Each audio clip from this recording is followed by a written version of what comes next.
Hello বন্ধুরা, নমস্কার। বিনা blog চ্যানেলে সবাইকে স্বাগত, শুভেচ্ছা ও ভালোবাসা জানিয়ে আবার নতুন রেসিপি তোমাদের সাথে শেয়ার করলাম। পুরো ভিডিওটা দেখো, তোমাদের সত্যি খুব ভালো লাগবে। দারুণ হয় রেসিপিটা, দারুণ ভালো লাগে। দেখো, আজ আমি বানাচ্ছি গাঁঠি কচু দিয়ে চিংড়ি মাছ দিয়ে তরকারি। একটা অসাধারণ রেসিপি। সত্যি কথাই বলতে মনে হবে যে একটা তরকারি দিয়েই ভাত খাওয়া হয়ে যাক। তো শুরু করা যাক তাহলে আজকের রেসিপিটা। দেখে নেওয়া যাক।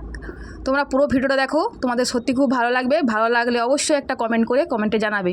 দেখো, আমি প্রথমে কচুগুলোকে ছাল ছাড়াইনি। প্রথমে আমি ছাল সমেত ভালো করে ধুয়ে নিয়েছি। ভালো করে ধুয়ে আলু হাফ হাফ করে কেটেছি।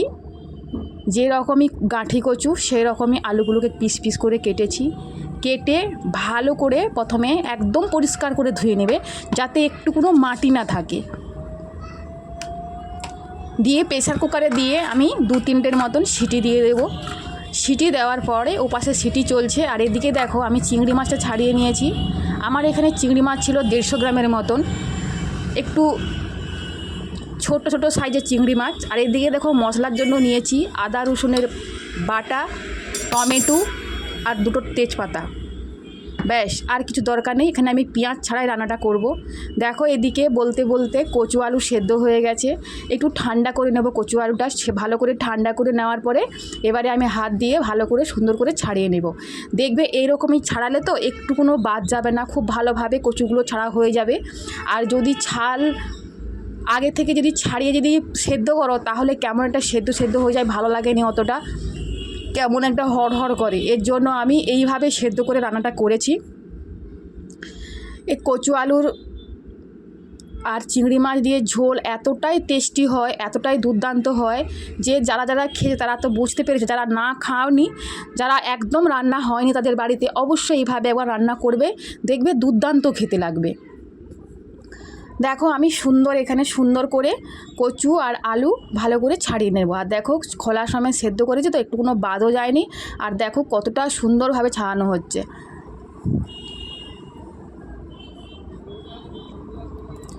কচু অনেকজনে পছন্দ করে, আবার অনেকজন কোনো শরীর অসুস্থর জন্য, তার জন্য কি একটা হয় আর কি, সুগার থাকার জন্য, সুগার বেশি থাকার জন্য মনে হয় আলু বা কচু খেতে বারণ করে, মাটির জিনিসটা খেতে বারণ করে।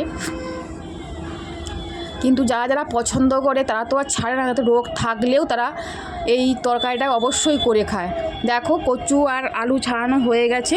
এদিকে আমি প্রথমে কড়াইতে কিছুটা সাদা জিরে দিয়ে দেবো। সাদা জিরে দেওয়ার পর 2টো তেজপাতা আমি দিয়ে দিলাম। 2টো তেজপাতা দেওয়ার পর এখানে দিয়ে দেবো আদা রসুন বাটা। আদা রসুন বাটাটা দিয়ে দিলাম। আদা রসুন বাটা দেওয়ার পরে ভালো করে একটু কষিয়ে নিতে হবে, যাতে আদা রসুনের যে গন্ধটা থাকে সেই গন্ধটা চলে যায়। এরপরে আমি এখানে অ্যাড করব ভালো করে ভাজা হয়ে গেলে চিংড়ি মাছ। কারণ চিংড়ি মাছটা আগে থেকে ভেজে রেখে দিলে কী হয় বন্ধুরা, চিংড়ি মাছের একটা টেস্ট চলে যায়। তার জন্য এইভাবে চিংড়ি মাছটা দিয়ে রান্না করলে গন্ধটাও থেকে যাবে, আর চিংড়ি মাছের যে টেস্টটা থাকে সেটাও থেকে যাবে। তার জন্য দেখো, আদা রসুন আর গোটা জিরে তেজপাতার সাথে আমি দিয়ে দিলাম এখানে চিংড়ি মাছ। চিংড়ি মাছটা দিয়ে দেখবে এখানে ভালো করে খুব সুন্দরভাবে মশলার সাথে ভাজাও হয়ে যাবে। দিয়ে দেবো এখানে টমেটোটা ভালো করে কষিয়ে নেবে। দিয়ে এখানে কিছু গুঁড়ো মশলা অ্যাড করব। গুঁড়ো মশলা বলতে আর কী থাকে, লঙ্কার গুঁড়ো থাকে, হলুদ থাকে আর জিরের গুঁড়ো থাকে। ব্যাস, এতেই তো এনাফ, আর কি গুঁড়ো থাকে। এবারে আগে যারা রান্না করতো, যেমন আমার মারা এখনও রান্না করে, সব কিছু শিলনোড়াতে বেটেই রান্না করে। আমি তো এখানে শিলনোড়াতে পাবো না, তাই আমি সব কিছু গুঁড়ো মশলা দিয়ে আমি করি। দেখো, এখানে দিলাম হলুদ গুঁড়ো আর লঙ্কার গুঁড়ো, আর একটু দিয়ে দেবো সামান্য পরিমাণ জিরের গুঁড়ো।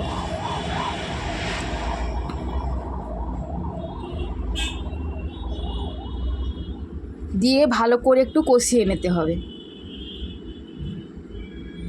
একটু ধীরে সুস্থে রান্না করলে, যে কোনো বন্ধুরা ধীরে সুস্থে মানে একটু আস্তে আস্তে গুছিয়ে রান্না করলে দেখবে রান্নার টেস্ট অটোমেটিক বেড়ে যায়। সেইভাবে একটু সময় লাগুক, রান্নাটা একটু ভালো করে বানাবে, দেখবে সবাই কিন্তু চেটে ফুটে খাবে। আর যদি কোনো আত্মীয় থাকে তাহলে তো কোনো কথা নয়, বলবেই তো কে রান্না করেছে, এত ভালো টেস্টি হয়, এত ভালো খেতে লাগে। দেখো, কষতে কষতে যদি মনে হয় যে একটু শুকিয়ে শুকিয়ে যাচ্ছে তাহলে একটু জল দিয়ে ভালো করে একটু কষিয়ে নিতেই পারো। দেখো মশলা এখানে কষানো হয়ে গেছে। এবারে আমি দিয়ে দেবো এখানে গাঁঠি কচু আর আলু ছাড়িয়ে রেখেছিলাম, সেটা আমি দিয়ে দেবো। বেশিক্ষণ নাড়াবে না, কারণ তাহলে কচুগুলো ঘেঁটে যাবে। এই জন্য সামান্য পরিমাণ একটু কষিয়ে তারপরে জল দিয়ে দিতে হবে।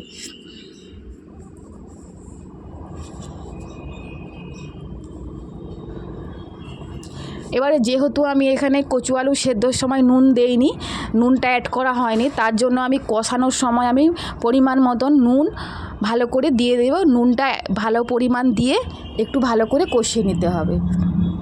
একটু শুকিয়ে শুকিয়ে এলে একটু জল দিয়ে কষিয়ে কষিয়ে নেবে, তাহলে দেখবে অনেকটা টেস্ট বেরাবে। একটু জল দিয়ে কষিয়ে কষিয়ে নিলে কি হয় বন্ধুরা, এতটাই মানে কষানোতেই কষতে কষতে এতটাই গন্ধ হয় যেমন কষানোগুলোই খেয়ে নেওয়া যায়। কিন্তু একটা তরকারি ভাত যেহেতু হচ্ছে আমার, তার জন্য আমি একটু জুস রাখবো। দেখো এদিকে কিন্তু কষানো হয়ে গেছে। এবারে আমি এখানে কিছু জল অ্যাড করে দেবো, পরিমাণ মতন জল অ্যাড করবো।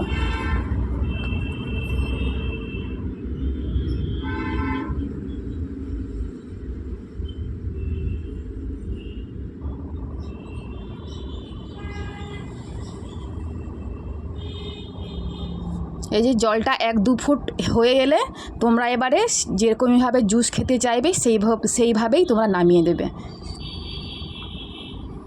একটু লেদলেতে হয়, কারণ এটা যেহেতু কচু একটু লেদলেতে হবে, কিছু অসুবিধা নেই, কিন্তু লেদলেতেই ভালো লাগে খেতে না।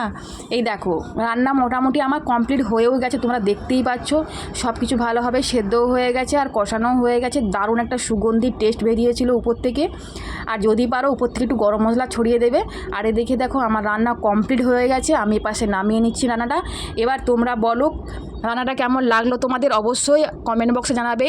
যারা নতুন বন্ধুরা তারা অবশ্যই চ্যানেলটা সাবস্ক্রাইবার করে পাশে থাকবে, সবাই সাপোর্ট করবে।